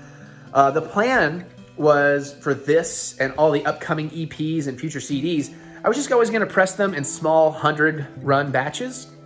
And I like using disc makers. There's maybe other better places out there probably, but I'm just familiar with them and comfortable with them, and I've worked with them many times before. So I was going to do that, and it wasn't going to cost that much. It was like $250 to get 100. That's not so bad. Until I was going to check out, and then I realized, wait a minute, why is it saying CDR? Some of you may not know, there's a thing called replication and there's a thing called duplication. Duplication uses CDRs. It's what you can do at home. It's just making a copy on a blank CD. Granted, theirs would still have higher end printing and all that kind of stuff, but it's still those CDRs that, as far as I know, maybe the technology changed, but as far as I know, they will kind of die out over time a lot faster than a replicated CD that's like a glass pressing, presses a master, you know, kind of thing. Glass master, I don't know. But they're definitely way easier to scratch. They seem cheaper to me, and it's something I can make at home. It doesn't quite feel so professional. Listen, if that's what you got to do, I'm not knocking you. You do you. I'm just talking my own personal taste. So unfortunately, or fortunately, what that means is we then had to move it up to 300. It was at 300 before you got to replication, which is what we wanted.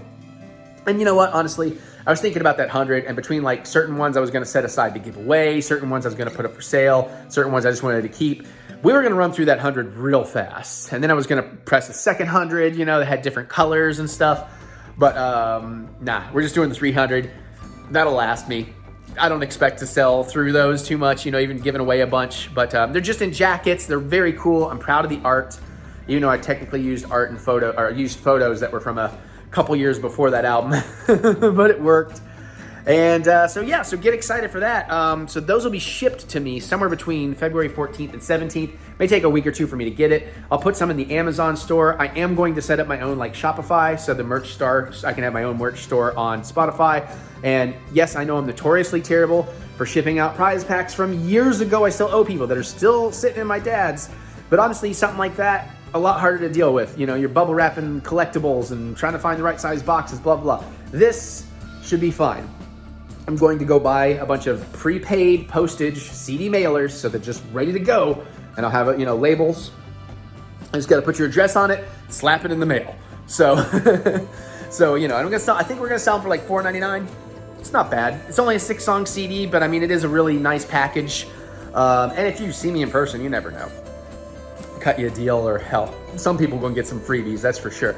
Really close people, but I'm really excited about that. And it looks great, and I can't wait to have them. And yeah, so we got all that going on, and I'm working on making a digital lyric book that I can throw out links to too, so if you want to read all the lyrics and all that. Now, the fun story before we move on to the next part, about the fun story. So, you know, I'd worked out this artwork. I'd been showing Mary, showing my dad. We'd looked at it all a bunch, and we really enjoyed it. We proofread the hell out of, you know, all the text on the back and all that kind of stuff. And we got real lucky. See, I submitted my artwork, and I used a particular font that even in the very tiny text, it flagged in the disc maker's program before it went to production that it was going to bleed too much. It had too many fine lines. It was not going to be able to replicate. So they said you need to redo your art, and some of that very small text, use a different font, or it's just not going to look right. So I did that, and then I resubmitted, and then I started making that 15-second ad. This was maybe a few hours after I'd resubmitted the art. Luckily, I hadn't heard anything yet, because as I'm making the ad, somehow, not a one of us ever noticed on the main cover, I spelled my last name with 3 T's. Butts. Wait, what? What? It's just one of those things, our minds all just blocked it. It just looked fine. And again, a little typo in like the credits or something on the back, I can live with, but the artist title on the front of the frickin' CD, whew. So I panicked, I got on the phone, I tried to go back into my system. I almost screwed up my CD stuff that was going into production, the actual audio side. Luckily, I finally got this very sweet lady, very helpful, understood my panic, and even though she had to do something like 2 or 3 times because I kept doing something wrong, she was finally able to unlock my art so I could re-upload and get it right. And then everything went through, and I got the email yesterday that it's all in production and it's all good. And then I forgot to update the art on CD Baby, but thank God their system caught it and said, your artist title that you typed in doesn't match the artist title on the cover art. You might want to check this out. And I was like, thank you, because I forgot to do that before you submit it to all the places. But because of that, it put me a little bit further back in the inspection queue. So that's where I say maybe February 3rd, the iTunes. But it should be digitally everywhere by then, you know, because normally it takes them about a week, a little shy of a week, when I submit a single or an album to get it to all the major streaming sites. But we submitted this technically 2 weeks early, basically. And even though I messed up, I still, you know, we fixed everything well before a week. Just don't know how the pre-sale will work. I might be setting up a pre-save on Spotify as well. So anyways, that's the story of 6. It's a great album. I'm very proud of it. I've been listening to it again. I really like it. I forgot how much I like it. And that song, Girl, is awesome. Hopefully I'll do some acoustic performances coming up soon on the Friday releases. We'll see. So there's that. Now, the new EP, the great stuff, the cinematic punk, it's pretty much done. Well, not mixed or mastered yet, but I literally earlier tonight finished the vocals. I thought I finished them 2 days ago, but I added a harmony section to this one bridge and then realized that now the last chorus needed some harmonies that weren't there. So today I did that. I nailed it. It's great. I finished up the guitar solos a couple days ago. One thing might need to be re-recorded once we mix, because the way I recorded it might not work with a better mix, because even though I love my temp mixes, they aren't what can be final. They're very overdriven. Granted, I use universal audio stuff, so it does this like perfectly modeled analog circuitry. It's not just, I don't know, if you're a tech person, you know what I'm talking about. Universal audio, they know what they're doing. Professionals can't tell with UA stuff generally, or at least very, very minimal. So the overdrive it's not as bad as in pure digital, but it sounds really good. We'll see. So, so drums are done, vocals are done, basses are done, guitars and solos are done. And I think the vast majority of my synths and keyboards are done. I'm going to check through those tonight. I do have one section on one song. There's 4 songs on that EP that I do need to play with a little bit, but I already have an idea of what I'm doing. So I'm very excited about all that. Before I go to bed tonight, theoretically, I'm done recording the new EP, which means I just need to mix it. I'm going to take a few days, you know, do a few passes. We'll play it in all the various cars and stereos and headphones and see what we think. You know, I'll sit with it for a little bit and then I'll master it, which is not that difficult for me because again, I do really good. Same with mixing. I do really good with my production mixing. Like I kind of record it to sound good as is. So it really is just subtle balancing now and some like, you know, writing of the fader in certain parts of lyrics, vocals. And, you know, then mastering's not that hard, especially with the tools I have. So, because anyways, so so that's really cool. So here's some information about that. I don't know how much I have already revealed or not. It's going to be 4 songs. It's going to be an EP. We were going to do the 100 CD press on it, but we're not now. There's going to be a few EPs this year. They're going to be collected with some bonus songs into a full album. Ideally, don't hold me to this, ideally that whole album will be out in September.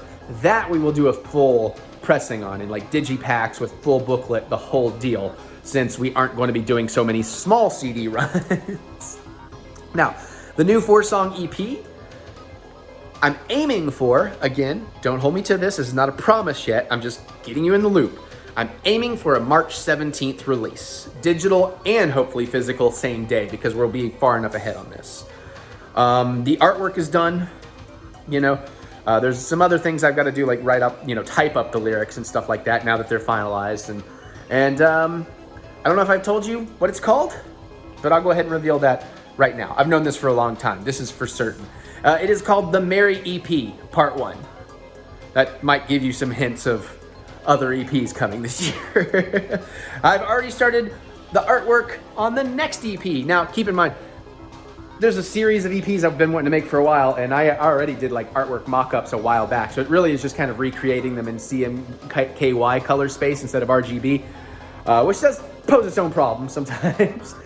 But I'm getting there, and you know, I'm already starting to work up lyric videos, ideas for those. Gonna make some actual music videos for those, and all 4 songs on it are fantastic. I love them. They're the best stuff I've ever done. And the opening single is just so freaking catchy and powerful. But my God, the closing song on this album is the best thing I've ever written so far. And the performance is intimate but powerful. And I mean, I'm not trying to like toot my own horn, but as we've always talked about, I wanted to make music because nobody was ever making exactly the music I wanted to make. And now I am capable of doing that. So I am my own biggest fan. I would love if somebody challenged me on that, but I don't expect anyone to. But I am thrilled with this final song. Even in this demo stage, I could not get it out of my head. Now my dad, he's raving about it to everybody too, and he's like, even he's telling me like how he wakes up singing it, and I was like, yeah, and he's like, and we're just like, especially the hook in there. I was like, I know, right? And there's some kick-ass production. I just blew his mind with a little trick that I did the other day, a little delay thing I threw in a certain spot, and he was like, oh. I was like, I know, right?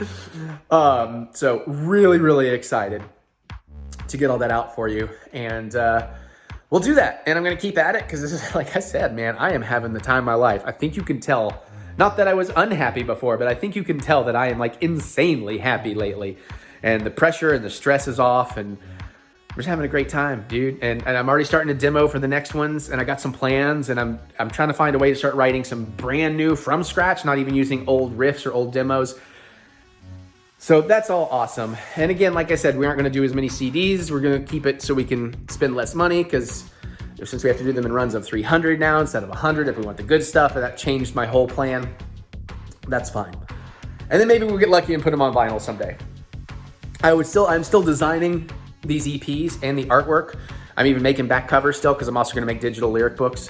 But just in case it ever does well enough that we could put out a series of 7 inches, 45 records for those that don't know. That would be amazing. So there's that. And then we have one other thing to talk about music. It's not really new per se, but I had the most amazing discovery the other day. I think we talked about it last week, that I realized there are a bunch of albums of mine that are just lost to time. Because when I started, everything was so analog that a lot of stuff either just corroded and died, or it was on like cassette tapes were the masters, and those were just gone, because I haven't had cassette tapes in forever.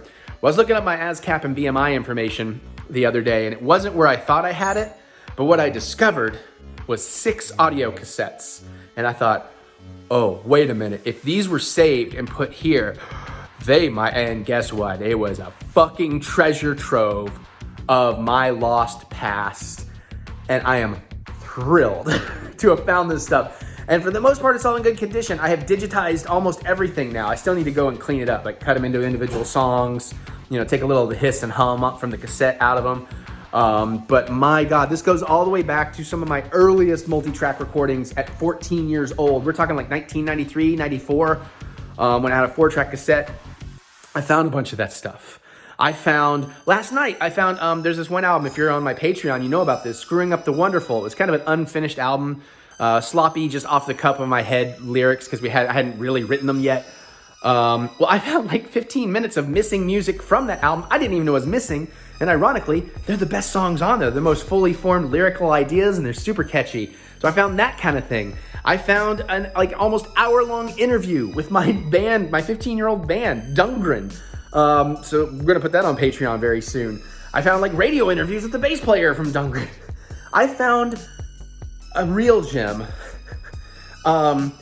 This like 4-song live set from Dungren, technically. We were auditioning a new bass player just before the band ended, and he was amazing, and his harmonies with mine were amazing. So in his audition, he came over with me and the drummer, and we just kind of played around. It's like, let's learn this song, and we'll just lay down a live performance of it. And it's incredible, and it's like, I had no idea I had technically a live Dungren show, and I found it. So that's coming to Patreon. And then I don't know how many other little, typically these albums are half an hour long because they were all done on my old 16-track reel-to-reel. Reel of tape would get me about 30 minutes of recording. So I found a bunch of stuff, and I found this one song from I had missed forever. I knew I had this one truly great song I had written when I was really young, and I just couldn't remember how it went because we're talking 30 years ago. And I found it, and it's as great as I remember it. And then I found some other things that are amazing. And hell, even with Dungren, I thought there was one deleted song from that original 7-inch. There were 2, and I found them. I didn't know that, but there were. And I found the entire demo of me, my writing demos, where I have like lyrics and guitar and bass and drums. It's me doing it, but it was meant to be the demo for the second Dungren album, which is just crazy, including a cover of Rocky Horror, or The Time Warp. So just wow. So I've been having a blast cutting through those tapes the last few nights and just reliving my memories, and I'm just kind of bummed I'm out of it now, and there's still things missing, but I recovered a massive chunk. I probably recovered 2.5 to 3 hours worth of missing music from mostly in the like 94 to 97 era, but some of it going all the way up into 2001, 2002, just before 2003, when I switched recording studios to digital and made that 25-song demo that 6 came from. So, so it's been a week. And then again, I'm doing all kinds of crazy art. I got business cards coming, the website. The website's out there. I have signed up for the SSL security certificate because it says it's not a secure site. There's nothing on there asking for your personal information. It's all just links to all my other sites, so it should be fine, but I understand if you don't want to check that out at TheEricButts.com until I get that sorted. I'm still waiting for them to confirm and give me my damn SSL security certificate, but it's there. Of course, we got the link tree with all that stuff and just so much stuff coming. So thank you, everybody. Thank you for going on this journey, and we're going to keep at it, and I'm stoked. All right, so all that said and done, I think we got some kind of cocktail to make and a wrap up to do, but I think I'm gonna relax for a little bit before I do that and get this footage prepped so I can edit it, because I really wanna finish those synths tonight. I really wanted to demo tonight too, but that's not gonna happen. I'll just have to start doing that tomorrow. And then I gotta get my head in the game to get in these Oscar movies. Because I don't like, right now I don't care about movies. I love them, I know I care, but right now I don't care. Right now I'm like, music, music, music, music, music. Okay. See y'all, deuces. Okay, Mary just went to bed. So before she goes to bed, you know, bedtime routine, I'm gonna make a cocktail real quick. I picked this late. I had a plan. I didn't like what I was coming up with, so we're gonna try something different. We're gonna do something fairly simple, but I've never done it. You know, I love margaritas. Tonight we're gonna try a vodka version. Went to the Tito's vodka website because that is my vodka of choice. Honestly, I love Grey Goose, but Tito's is fantastic, especially for the price. So this is a TitoRita. It's a vodka version of a margarita. It's going to be 2 ounces of Tito's handmade vodka, half an ounce of orange liqueur, 2 ounces of lime juice, and a quarter ounce of agave. So, of course, we have the Tito's vodka.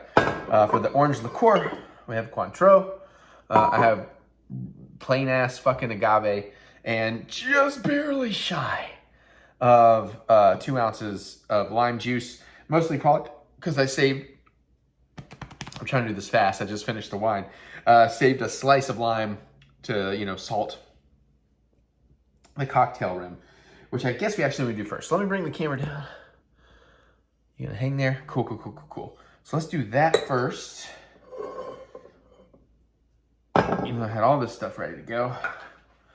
I'm gonna do mine in a rocks glass because this is a fairly light drink in terms of how much liquid. And get my salt fairly distributed. I already cut a little slice in this nice wheel, so we'll kind of hopefully use that to juice up the edge here a little.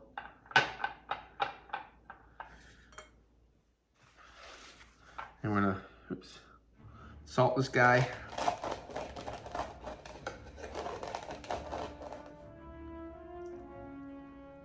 There we go. We'll get some ice in there in a minute. Done with that for now. That to the side. Shite, where'd you go? Okay. So we get the trash out. I still gotta do some things. All right, let's start building this. So in the shaker, all ingredients in a shaker with ice. We'll put the ice in after. It doesn't say specifically. So what we got? We got 2 ounces of vodka. I was gonna do a caprioska, but I didn't have time to find the right recipe. One of these days I'll find the perfect recipe. Things are not clear in what size lime you need to use because it uses a lot of lime, but also like as muddling and as garnish, and very confusing. Okay, 2 ounces of vodka, half an ounce of orange liqueur. Got it? Oops, that's a little more. It's okay, I'd be a little slightly more orangey than limey, I guess. Lime. All right. 1/4 ounce of agave.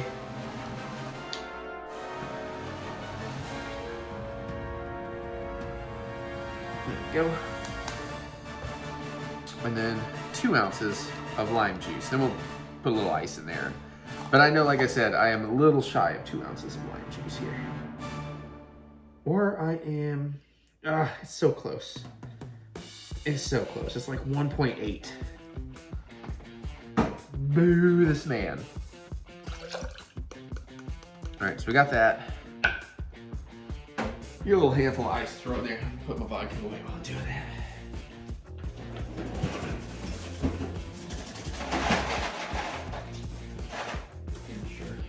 We need some ice for the glass too, so like 6 pieces of ice. Put like 5 pieces of ice in the glass, I guess. Maybe 4. I'm thinking 4. Like, grab 5. We'll put all 5. Okay. Give us a nice little shaky, shaky, secure.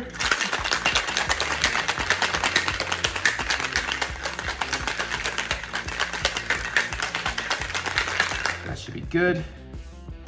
Whew. And I'm gonna fart. Y'all wanna hear me fart? I don't know that I've ever farted in a vlog. Oh, that was just Mary opening a door. Bologna. It's one of them bologna farts. Oh, you know, I should have done that on a snare drum. Could have made $1 million. Would have been like, burr, burr, burr, burr, burr, burr, burr, burr, burr. I gotta be careful. People trying to sleep up in here.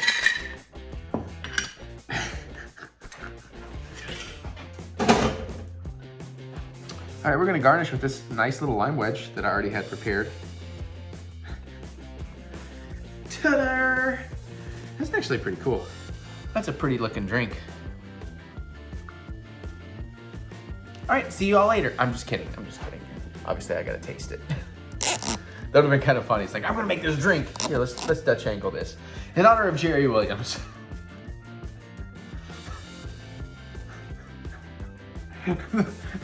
The house is, I'm in The Last of Us. Okay. Smells good. It might be the lime wedge I'm smelling though.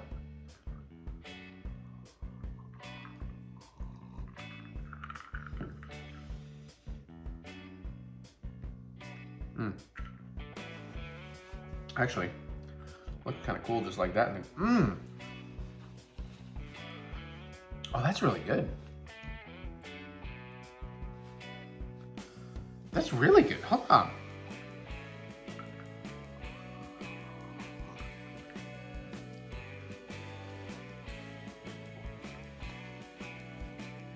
Yo.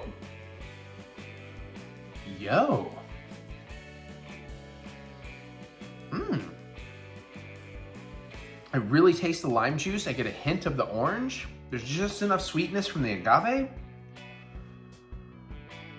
Wait, is that like the best margarita I've ever had? Made with vodka?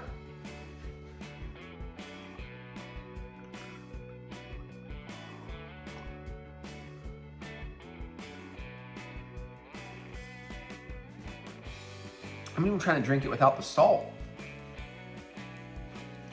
It's really excellent with the salt, but without the salt, it's kind of fucking perfect.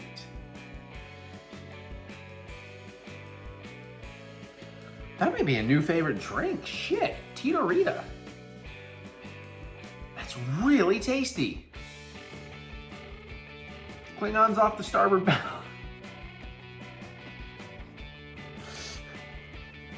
Robin, old chum. We're gonna run into all kinds of people walking up this building. Shit, that's really good. If I didn't have to open up another lime, I might make another one of those later. It took a whole lime, by the way. A fat boy lime too, so just be aware. Damn. That's excellent. All right, I gotta wrap this video up. All right, well, we're gonna start to wrap up. It's 12:30. I still gotta take out the trash. I still wanna finish the synths on the album. And I need to put the drink and this into the vlog, do the music bed, finish the render, export, upload, which ties up my computer, but I wanna get to the synths. Hopefully taking out the trash and all that will take the time. I'll watch Philip DeFranco. That should kill just enough time. But this is awesome. I wouldn't mind another one. I'm also thinking, you know what? A little pineapple wedge on this would be pretty fucking dope. Maybe a splash of pineapple juice, just like a splash. Or maybe even mix in like a 1/4 ounce of Midori, make it a little more melony lime. Like, I love this recipe. I want to experiment with it.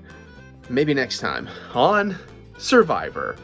Sorry. I don't know why. I have this like mental thing now.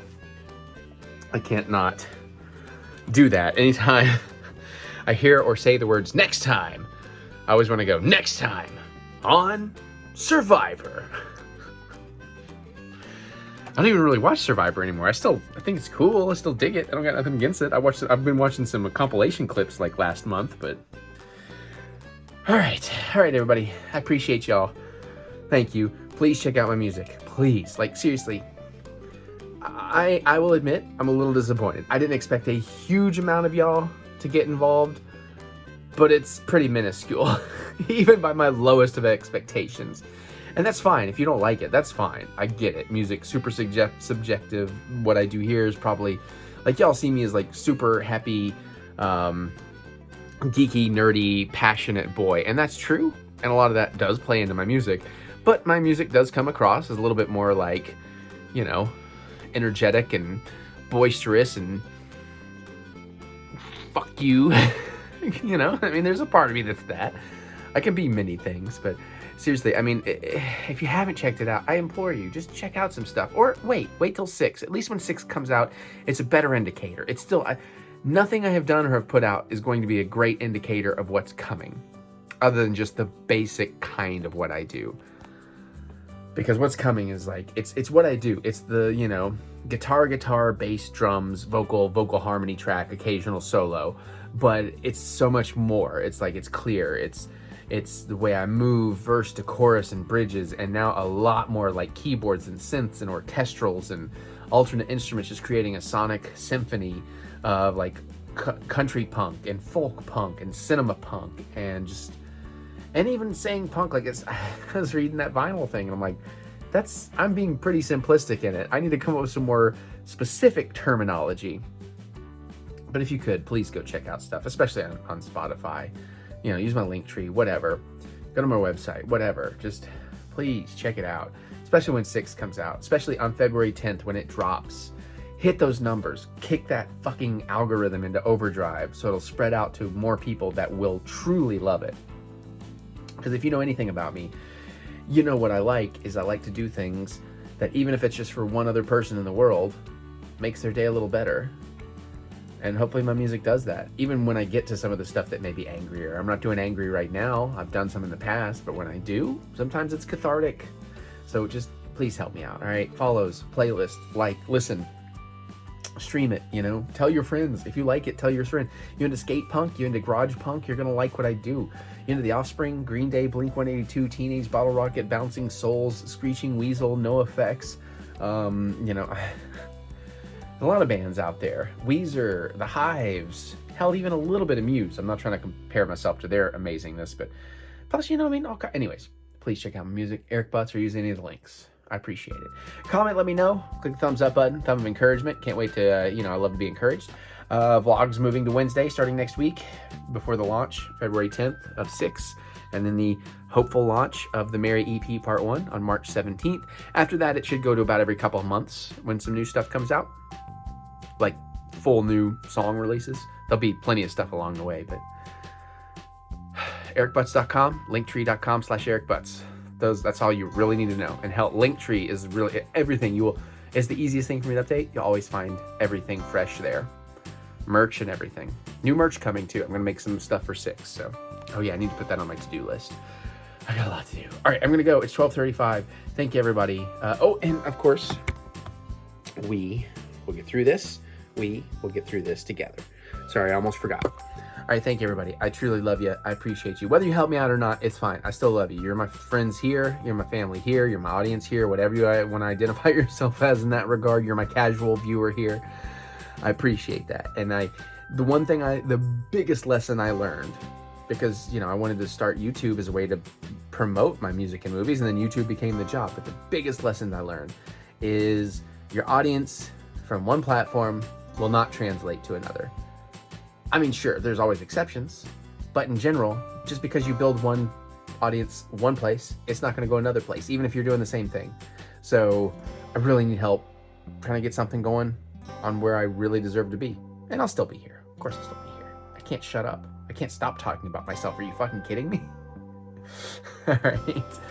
I'm gonna go enjoy this delicious drink, finish this vlog so I can do some fucking killer fucking final synth work. You know, I got like I want it to be a brass section, but synth brass tends to fucking suck even the best. So I'm gonna play around, see if I can find some kind of brass-like pads that'll sound kind of cool.